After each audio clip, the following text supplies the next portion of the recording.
Le prince William et Catherine viennent de confirmer que la reine Camilla a été priée de quitter Windsor Lodge. La manière dont cela s'est produit est bien plus étrange qu'on ne le pense, car pendant des semaines, Camilla s'est comportée comme si les lieux lui appartenaient pour toujours. Non seulement elle y séjournait, non seulement elle les utilisait, mais elle les traitait comme si elle en était la pleine propriétaire. Elle approuvait des rénovations coûteuses, se séparait des employés de longue date, limitait les visites aux seuls membres de la famille et présentait les lieux aux invités comme si Charles venait de lui en confier les clés définitivement. Et personne ne s'y est opposé au début. Ce silence lui a permis de continuer ainsi. Mais Catherine a fini par remarquer quelque chose que Camilla pensait passer inaperçu. Plusieurs objets personnels liés à la reine Élisabeth et à la princesse Diana avaient disparu des pièces où ils étaient habituellement conservés. Ils n'étaient pas perdus, personne ne les réclamait, ils avaient été emballés, étiquetés et entreposés sur des instructions provenant du bureau de Camilla. William n'a jamais donné son accord. Catherine n'a jamais été consultée. La famille n'a même pas été mise au courant jusqu'à ce qu'un membre du personnel, visiblement effrayé, finisse par parler. Cette révélation a tout changé. Ça qui ressemblait à une simple rénovation prit soudain l'allure d'une tentative d'effacer toute l'identité de Windsor Lodge et de la remplacer par son autorité. Des portraits furent déplacés, des chambres d'hôtes réattribuées, des arrangements familiaux annulés sans explication. Le personnel qui s'interrogeait sur ces ordres se vit répondre que la résidence était désormais sous l'autorité de la reine. Avant d'aller plus loin, si cette analyse vous plaît et que vous souhaitez suivre l'actualité royale en temps réel, abonnez-vous à Crown Watch. Cela ne prend que 2 secondes et nous aide vraiment à continuer de couvrir ces sujets. Alors, Catherine n'a pas explosé de colère en apprenant la nouvelle. Elle a fait quelque chose de bien plus efficace. Elle a demandé les documents. Les listes d'objets à entreposer commencèrent à arriver, puis les demandes de rénovation, les instructions d'accès, et enfin les objections écrites des administrateurs de la maison. L'un de ces avertissements stipulait clairement que certains objets ne pouvaient être déplacés sans l'accord de la famille. Le bureau de Camilla reçut cet avertissement. Le déménagement eut lieu malgré tout. C'est alors que William s'impliqua directement. Il découvrit qu'une boîte scellée contenait un objet lié à Diana, un objet qu'il croyait protégé et dont le déplacement ne pouvait avoir lieu sans qu'il en soit informé. Pour William, il ne s'agissait plus d'un simple désaccord sur le mobilier ou l'attribution des chambres. C'était une remise en question de la mémoire familiale, du protocole du palais et des limites du pouvoir de Camilla. Il voulait une réponse. Qui avait donné l'ordre final? La piste documentaire ne s'arrêtait pas à un simple assistant. Elle remontait jusqu'au bureau privé de Camilla, passait outre 2 objections distinctes et aboutissait à une chaîne d'instructions qui traitait Windsor Lodge comme son territoire personnel. Et c'est là que la situation se complique encore davantage. Des fonds royaux avaient été utilisés pour financer des modifications qui n'avaient jamais été approuvées. Cette découverte plaça Camilla dans une position qu'elle ne pouvait plus justifier par son statut ou les cérémonies officielles. Catherine a tout fait pour empêcher que cela ne soit rendu public. Elle a envoyé un message privé à Camilla lui demandant de remettre en place les objets retirés, de lever les restrictions d'accès et de suspendre les travaux de rénovation jusqu'à ce que la famille puisse tout examiner ensemble. La réponse de Camilla fut glaciale. Elle déclara que Windsor Lodge relevait désormais de son autorité. Catherine devait se concentrer sur ses propres affaires. Cette réplique eut des conséquences plus graves que Camilla ne l'imaginait. Catherine l'avait approchée en privé précisément pour éviter d'humilier Charles et de diviser la famille. Au lieu de faire marche arrière, Camilla la congédia et sans tête. En quelques jours, d'autres membres du personnel furent réaffectés, une autre visite familiale fut annulée, et de nouvelles instructions désignèrent le pavillon comme la résidence permanente de Camilla. Or, la permanence exige des preuves. Lorsque William demanda les documents d'occupation originaux, les fonctionnaires du palais s'attendaient à trouver une concession signée, un avenant au bail ou un ordre écrit de Charles. Ils ne trouvèrent rien. Ils découvrirent en revanche un accord conditionnel, subordonné à l'approbation continue de la famille et à une utilisation appropriée de la résidence. Et, dissimulée dans le contrat, se trouvait une clause que le bureau de Camilla n'avait apparemment jamais lue. En cas de mauvais usage des biens, du personnel ou des ressources royales, l'accord pouvait être révoqué. À la fin de cette soirée, William et Catherine ne se demandaient plus si Camilla était allée trop loin. Ils s'apprêtaient à le prouver. Catherine rassembla tous les avertissements, toutes les factures, tous les inventaires et tous les avis d'annulation d'accès dans un seul dossier. William ordonna un examen complet. Et quelque part à Windsor Lodge, tandis que Camilla continuait de se croire intouchable, les fonctionnaires avaient déjà commencé à examiner la clause qui pouvait lui retirer la résidence. Le premier réflexe de Catherine ne fut pas la vengeance, mais la prudence. Elle savait à quelle vitesse un désaccord privé pouvait se transformer en spectacle public, et elle savait aussi que Charles se retrouverait pris entre deux feux dès que Camilla se sentirait acculée. Elle a donc opté pour la discrétion. Un message a été envoyé pour demander une conversation privée à l'abri des regards, des caméras et des chuchotements qui circulaient déjà dans les couloirs. La réunion fut brève. Catherine a d'abord évoqué la question des objets disparus. Elle a expliqué que plusieurs objets liés à la reine Elizabeth et à la princesse Diana avaient été déplacés sans consultation et que les changements de personnel commençaient à affecter l'accès de la famille. Elle n'a proféré aucune accusation ni menace. Elle a simplement demandé la suspension des expulsions le temps que William et l'administration de la Maison royale examinent les faits. Camilla n'a pas cédé. Dès après des personnes au fait de la conversation, elle a répondu avec l'assurance de quelqu'un qui pensait que l'affaire était déjà réglée. Windsor Lodge, a-t-elle déclaré, était désormais sous son autorité. Les décisions concernant le personnel et les rénovations lui incombaient. De l'avis de Camilla, Catherine devrait s'occuper de son propre foyer et cesser de se mêler de ce qui ne la concernait plus. Cette phrase changea l'atmosphère. Catherine avait abordé la conversation pour éviter toute humiliation. Camilla a interprété cette mesure comme un signe de faiblesse. Elle n'a présenté aucune excuse pour les biens confisqués, aucune compassion pour les membres de la famille touchée, et n'a jamais laissé entendre qu'une révision de la décision serait envisagée. Catherine reçut un avertissement déguisé en licenciement. Elle devait reculer sous peine de voir la situation se dégrader, mais Catherine refusa. Les jours suivants, les restrictions se durcirent. Une visite familiale, pourtant autorisée des semaines auparavant, fut annulée sans explication. 2 employés de longue date furent informés que leur poste était réévalué. Une suite, utilisée lors de précédentes réunions de famille, fut réattribuée aux visiteurs privés de Camilla. De nouveaux assistants ont commencé à contrôler les noms à l'entrée, même lorsqu'il s'agissait de personnes qui entraient librement dans la loge depuis des années. Le message était clair. Camilla renforçait son emprise avant même que quiconque puisse remettre en question sa légitimité à le faire. Un employé a décrit l'atmosphère comme tendue et empreinte de prudence.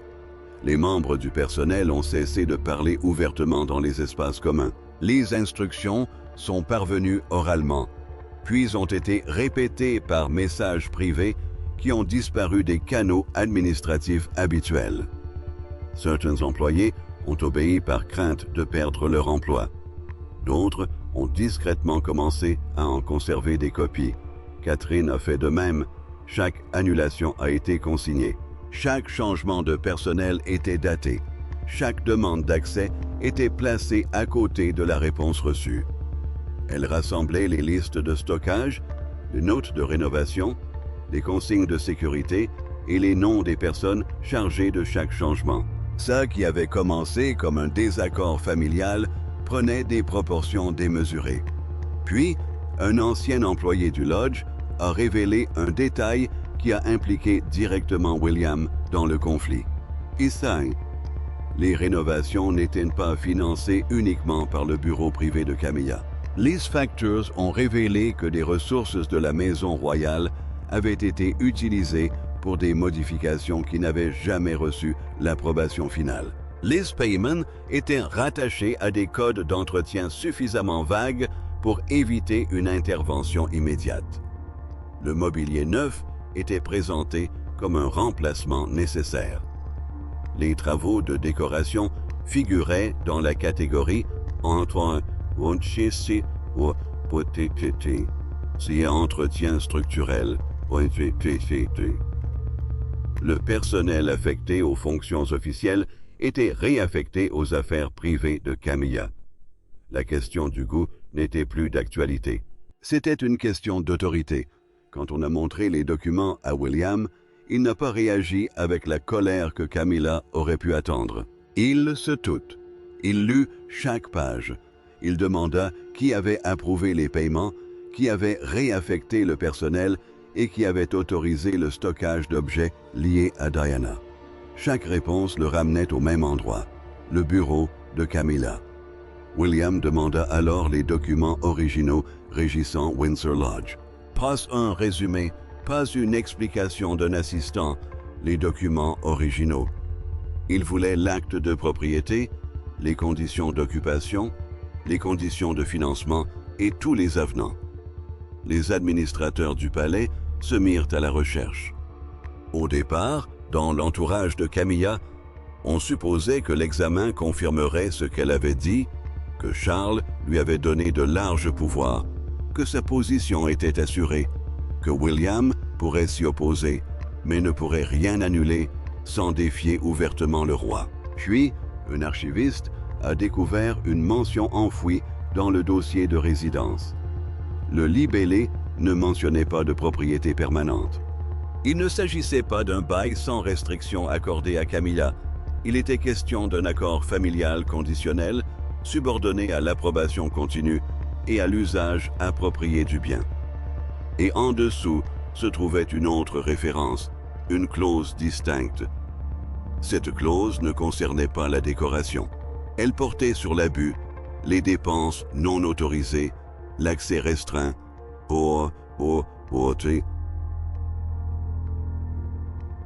et le droit de se retirer du logement lorsque le bien familial était considéré comme un espace personnel, ou une clause que le bureau de Camilla ne semblait jamais avoir lue. William n'a pas confronté Camilla dès sa découverte. Il a attendu que le dossier de résidence soit vérifié au regard des documents de financement, des ordres de personnel et des instructions relatives au transfert des biens familiaux en garde-meubles. Il ne voulait aucune lacune, aucun démenti facile, aucune possibilité de rejeter l'affaire comme un simple malentendu. Au moment où la réunion a été organisée, il en avait déjà assez vu. Camilla entra, persuadée que la discussion porterait sur la procédure.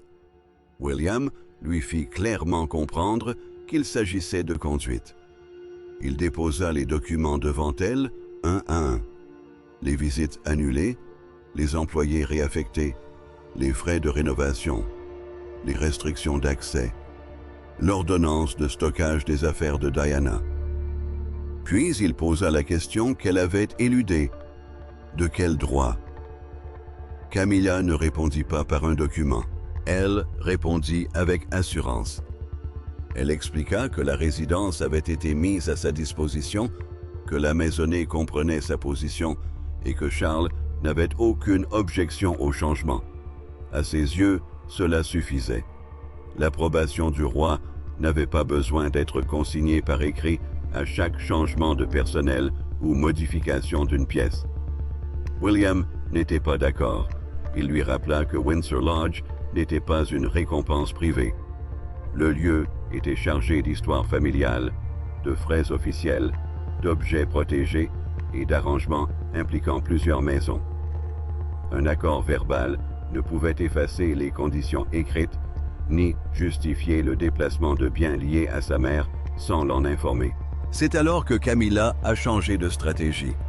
Elle a prévenu que poursuivre l'affaire embarrasserait Charles. Toute dispute publique concernant le pavillon donnerait l'impression que le roi était incapable de contrôler sa propre famille.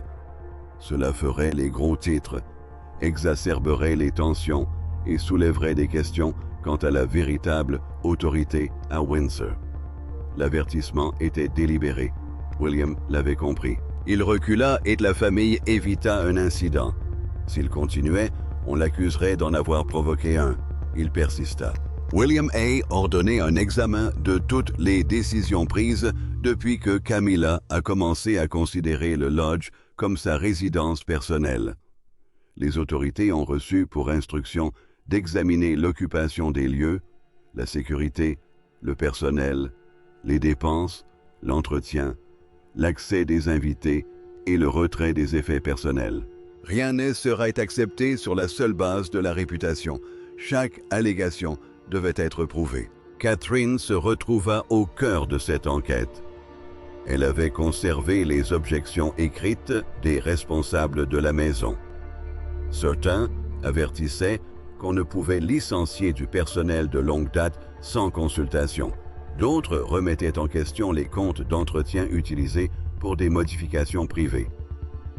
Un message demandait au bureau de Camilla de reporter le transfert des biens familiaux jusqu'à ce que leur statut soit confirmé. La réponse fut brève. Oui. Suivez les instructions. Cette simple phrase dissipa toute ambiguïté. Le bureau de Camilla avait été informé des limites imposées. Il a choisi de poursuivre. D'autres documents ont suivi.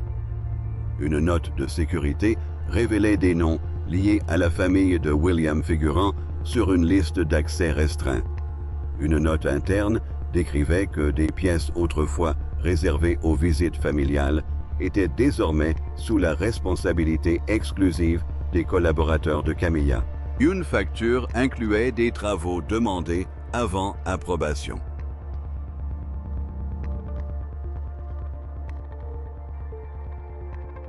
Peu à peu, le schéma devenait impossible à ignorer. Il ne s'agissait pas d'une mauvaise décision isolée, mais d'un système. L'élément le plus révélateur provenait d'un administrateur ayant assisté à une réunion de planification précédente. Camilla avait parlé du lodge comme si son avenir était déjà assuré. Elle avait évoqué de nouvelles dispositions pour les clients, une réorganisation du personnel et la suppression des chambres pour les familles. Interrogé sur l'obtention d'une autorisation permanente, un conseiller répondit que personne n'oserait contester la reine. Le plan fut élaboré sur cette base. L'examen mené par le prince William le remit en question. À l'issue de l'enquête, les autorités étaient parvenues à une conclusion à laquelle Camilla ne s'était pas préparée. Son occupation de Windsor Lodge n'était protégée ni par la propriété, ni par un bail permanent, ni par une concession royale sans restriction. Elle était autorisée à occuper la résidence sous certaines conditions, notamment un usage approprié, un accès partagé et le respect de sa vocation familiale. Les documents autorisant également la Maison royale à intervenir en cas de non-respect de ces conditions. William demanda une dernière vérification. Il souhaitait la confirmation que la clause pouvait être appliquée sans la signature d'un nouvel ordre par Charles et sans le consentement de Camilla. La réponse arriva le soir même. C'était possible, mais elle révéla une autre information. Le dossier de Catherine montrait que Camilla avait reçu 3 avertissements distincts avant le début de l'examen. Chacun précisait que son autorité était conditionnelle et chacun lui demandait de revenir sur une décision. Elle les ignora tous les 3. Le palais ne cherchait plus à savoir si Camilla avait mal interprété l'accord. Il s'agissait de décider du sort d'une personne qui avait été avertie, qui comprenait le risque et qui avait persisté malgré tout. Le dossier commandé par William n'était plus un simple recueil de préoccupations. Il était devenu la cartographie de la manière dont Camilla avait bâti son pouvoir, décision après décision, tandis que son entourage supposait qu'une tierce personne l'avait approuvé. Catherine classa les documents par ordre chronologique. D'abord les plans des pièces, puis les plannings du personnel et enfin les registres des archives. Vinrent, ensuite, les instructions données aux services de sécurité, les factures jointes au compte d'entretien et la correspondance révélant le traitement réservé aux objections sans réponse, rejetées, ignorées. Une photographie attira immédiatement l'attention de William. Elle montrait un salon avant le début des travaux. Une seconde image, prise quelques jours plus tard, montrait la même pièce dépouillée de plusieurs meubles de famille. Les nouveaux meubles étaient déjà arrivés. Un nouveau portrait avait été placé au-dessus de la cheminée. La pièce ne semblait plus partagée, elle semblait habitée. C'était bien le but. Ces changements n'étaient pas le fruit du hasard. Ils suivaient un plan précis. Les invités personnels de Camilla étaient prioritaires. Ses conseillers contrôlaient les accès. Le personnel fidèle à l'ancienne maison fut éloigné des zones clés. Les objets liés aux générations précédentes furent mis hors de vue. Chaque modification transformait le pavillon en une extension de sa cour privée, le faisant ressembler moins à une résidence familiale. Catherine comprit alors quelque chose. La remarque de Camilla, selon laquelle il fallait se concentrer sur sa propre maison, n'était pas un cri de frustration. Elle reflétait un plan déjà en marche. On ne demandait pas simplement à Catherine et William de tolérer une nouvelle décoration. On les évinçait d'une résidence que Camilla entendait contrôler entièrement. Le témoignage le plus convaincant provenait d'un employé de longue date qui était resté silencieux jusque-là. Cet employé avait assisté aux premières discussions concernant les consignes de stockage et avait vu l'inquiétude gagner du terrain parmi les employés les plus anciens. Personne ne voulait défier la reine. Personne ne voulait perdre un poste occupé depuis des décennies. Mais une consigne en particulier paraissait trop importante pour être oubliée. L'employé en avait conservé une copie. Elle était signée. Le document ordonnait le retrait de plusieurs biens protégés et enjoignait le personnel à effectuer le transfert avant la prochaine visite familiale prévue. Le timing était crucial. Cela montrait que les objets n'avaient pas été déplacés pour des réparations urgentes. Ils avaient été déplacés avant même que William et Catherine ne puissent s'en apercevoir. Catherine découvrit alors l'avertissement joint aux objets. Cet avertissement avait été envoyé 2 jours plus tôt. Il stipulait que les biens répertoriés nécessitaient une consultation et qu'aucun transfert ne devait être effectué tant que la propriété et l'accès familial n'auraient pas été confirmés.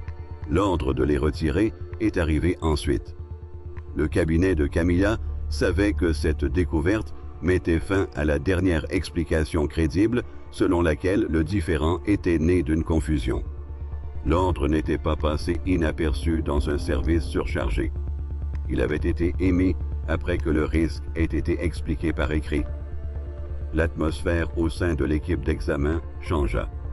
Les fonctionnaires, qui étaient restés prudents, commencèrent à parler plus directement. Le pavillon était considéré comme un espace privé. Royal Resources avait approuvé ce changement.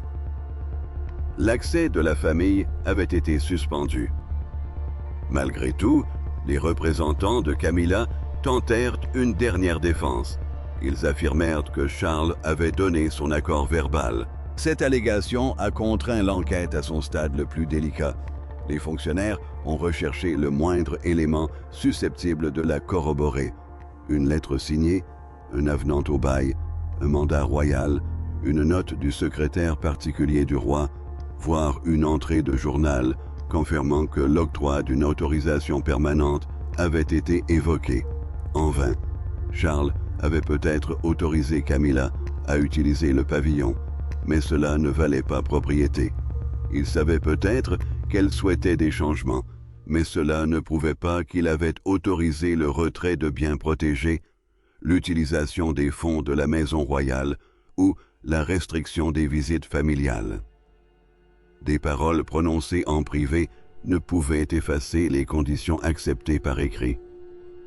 William a alors demandé si l'occupation pouvait être résiliée sans susciter un nouveau différend constitutionnel. Les conseillers juridiques sont revenus sur la clause et l'ont confrontée à chaque élément du dossier de Catherine. Leur conclusion fut sans appel. Les conditions avaient été violées à maintes reprises et la Maison royale détenait le pouvoir de mettre fin à cet accord. William et Catherine approuvèrent la prochaine étape. Une mise en demeure fut rédigée. Elle énumérait les infractions, ordonnait l'arrêt de tous travaux non autorisés, rétablissait le contrôle de l'administration de la maison et exigeait que le personnel de Camilla quitte la résidence. Il y avait une dernière condition. Les clés devaient être rendues avant une date limite fixée. Lorsque la notification parvint à Camilla, la réaction à Windsor Lodge fut immédiate. Les portes se fermèrent. Des appels furent passés. Le personnel reçut l'ordre de se taire. Un conseiller insista sur le fait que la décision serait annulée avant le matin. Mais le matin arriva. Rien ne changea. L'échéance était maintenue.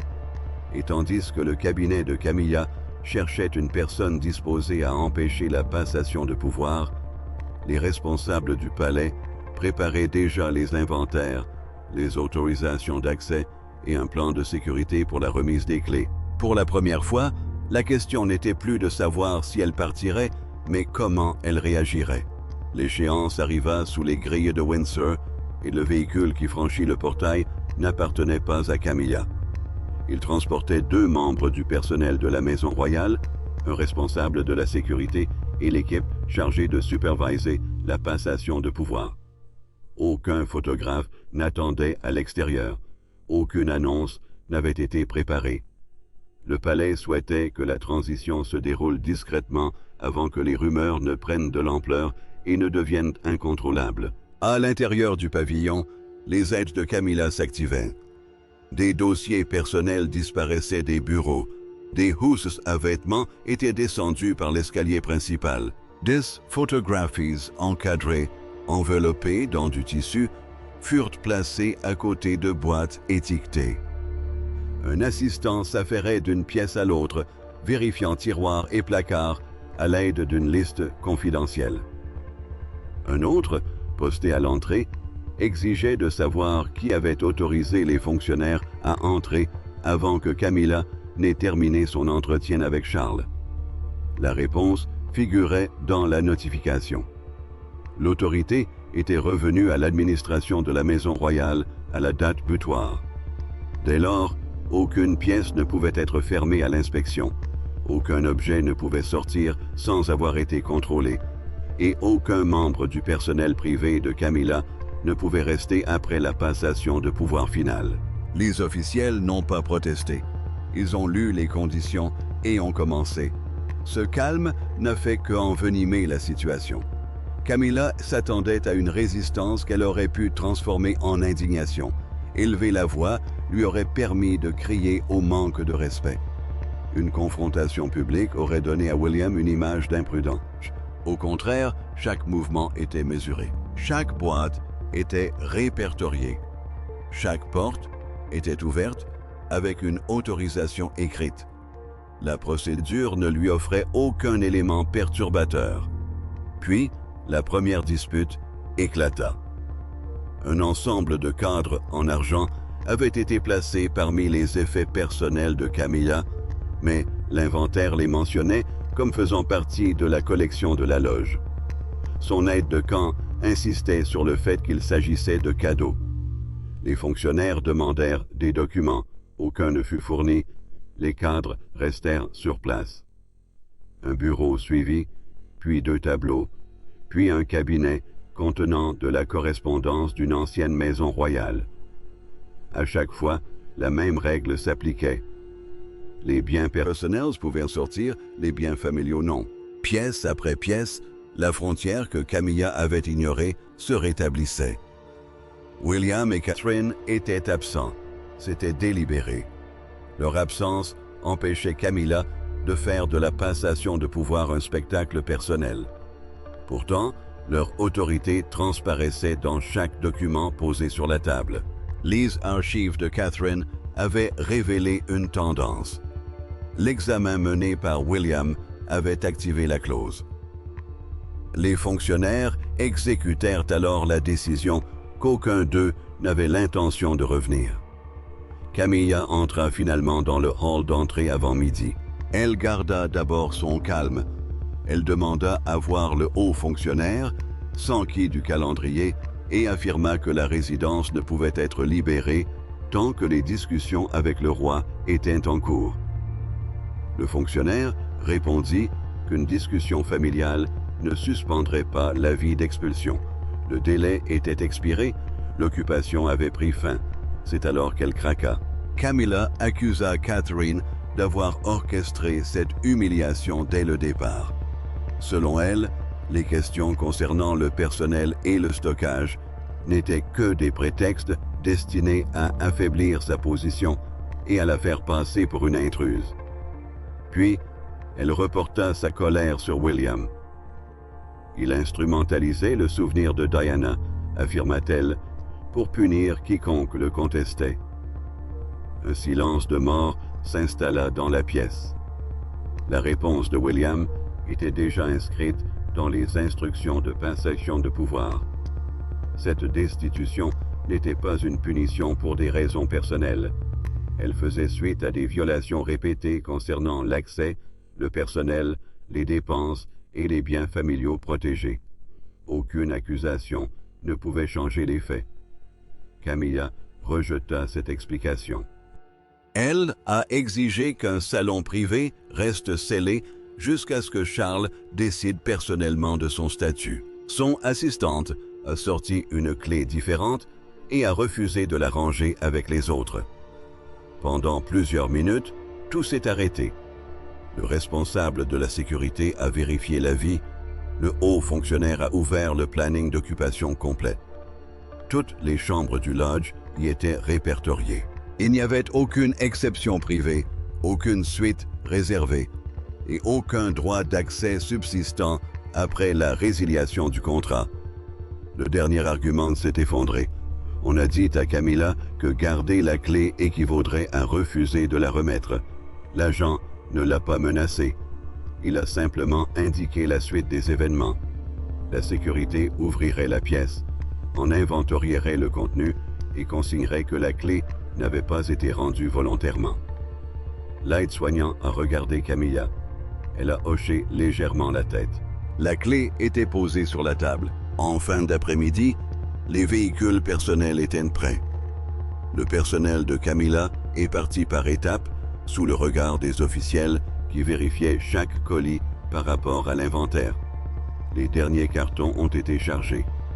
Le hall d'entrée s'est vidé. Aux grilles, un véhicule s'est arrêté avant de reprendre la route quittant Windsor. À l'intérieur, le silence est revenu. Mais le palais devait encore prendre une décision. Les conseillers ne souhaitaient aucune confirmation publique. Ils estimaient que la famille pouvait présenter ce départ comme un changement de routine et laisser l'affaire tomber dans l'oubli. William et Catherine n'étaient pas d'accord. Trop de gens étaient déjà au courant. Il existait trop de documents. Le silence laisserait place à une autre version. Ce soir-là, ils décidèrent de parler. Et ce qu'ils étaient prêts à confirmer rendrait le départ de Camilla impossible à dissimuler. William et Catherine pesèrent leurs mots, mais leurs propos étaient sans équivoque. Camilla avait quitté Windsor Lodge. Son personnel privé n'y régnait plus. Les clés avaient été rendues. Les travaux non autorisés avaient cessé. L'administration de la Maison royale avait repris le contrôle de chaque pièce, compte et point d'accès. La nouvelle se répandit rapidement. Dans les bureaux du palais, les conseillers comprenaient ce que le public ignorait. Il ne s'agissait pas d'une décision volontaire. C'était le résultat d'une enquête qui avait révélé jusqu'où Camilla était allée sans broncher, persuadée que personne ne la contesterait. Elle avait considéré la résidence comme permanente. Les documents disaient le contraire. William ne célébra pas. Il ordonna le début des travaux de restauration. Le personnel rouvrit les registres des entrepôts et identifia chaque objet retiré pendant l'occupation de Camilla. Ils travaillèrent à partir de photographies, d'inventaires et d'anciens plans des pièces. Les objets liés à la reine Élisabeth ont été séparés du mobilier courant. Les objets liés à Diana ont été vérifiés par rapport aux archives de William avant d'être restitués. Un carton est resté scellé plus longtemps que les autres. Il contenait l'objet personnel qui avait initialement impliqué William dans le différend. L'emballage était intact, mais l'étiquette indiquait qu'il était destiné à un autre lieu. Si l'employé n'avait pas parlé, l'objet aurait pu disparaître dans une vaste collection royale, loin du pavillon et à l'abri des regards de ceux qui connaissaient son histoire. Catherine assista à la restauration sans y voir une démonstration de force.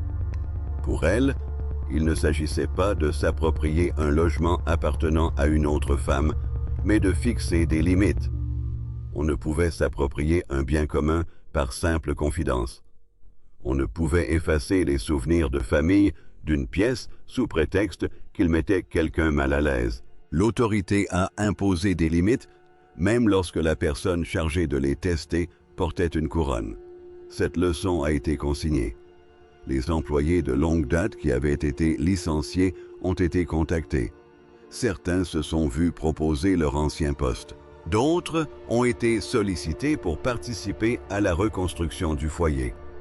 L'accueil des invités a été repris par un organisme neutre. Les conseillers privés perdirent le pouvoir de décider qui, parmi les membres de la famille, pouvait entrer. Le pavillon n'était plus une extension du bureau de Camilla, mais cette victoire eut un prix. Charles devait désormais répondre à des questions qu'il ne pouvait plus éluder. Que savait-il réellement? Avait-il approuvé les rénovations? Ou bien Camilla avait-elle utilisé son nom parce qu'elle pensait que personne n'oserait lui poser la question directement? Comprenait-il que les fonds royaux finançaient des changements privés? Plus important encore, savait-il que des biens liés à sa défunte mère et à Diana avaient été retirés malgré des avertissements écrits? Aucune réponse ne vint. Le silence protégeait le roi, mais pas la confiance. William avait appris que les assurances familiales étaient vaines sans preuve. Catherine avait appris que la diplomatie privée pouvait être perçue comme de la faiblesse. Camilla avait appris que le statut pouvait retarder les conséquences, mais qu'il ne pouvait annuler une condition signée une fois les preuves réunies. L'équilibre à Windsor bascula. Le personnel se montra plus prudent quant aux instructions verbales. Les administrateurs exigèrent une approbation écrite pour les décisions autrefois prises lors de conversations privées. Les équipes de sécurité examinèrent qui pouvait restreindre l'accès aux résidences communes. Chaque foyer avait compris le message. William et Catherine s'opposeraient à quiconque traiterait la tradition royale comme une propriété personnelle. Le départ de Camilla eut donc une portée bien plus grande que celle d'une simple loge. Il marqua le moment où son autorité atteignit une limite infranchissable. Elle avait cru que la position de Charles garantirait la confidentialité de toutes ses décisions. Elle avait cru que Catherine resterait polie que William éviterait tout scandale et que le personnel garderait le silence. Chaque conviction s'est avérée erronée. La chute était de son propre fait. Si Camilla avait hésité après le premier avertissement, le différend aurait pu se régler à l'amiable. Si elle avait restitué les biens, examiné les dépenses ou rétabli les contacts familiaux, William n'aurait peut-être jamais ordonné l'enquête. Au lieu de cela, chaque refus ajoutait une page au dossier de Catherine. Chaque tentative de resserrer son emprise créait un nouveau témoin. Au moment où la notification est arrivée, les accusations portées contre elle étaient déjà le fruit de ses propres décisions. À la tombée de la nuit, les chambres restaurées furent inspectées. Le calme régnait à nouveau dans le pavillon, mais non plus de peur. C'était le silence qui suit une lutte, quand chacun comprend que les règles ont changé. William et Catherine n'avaient pas simplement écarté Camilla de Windsor Lodge.